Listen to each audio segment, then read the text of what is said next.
Şair İdris Dilavarlının Axtarıram şeiri çok güzel bir şiirdir.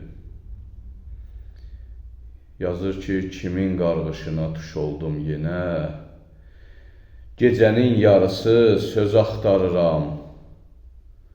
Sanki 1000 il əvvəl sönmüş ocağın külün eşəliyib köz axtarıram. İnsanın, şeytanın, hətta cinin də əyrisi kim bəslər öz bətinində?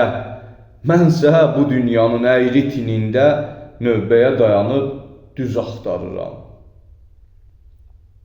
Nəfsim öz yolunu azmasın deyə, yuxumu şamanlar yazmasın deyə, düşmən sərhəddimi pozmasın deyə, yarama basmağa duz axtarıram.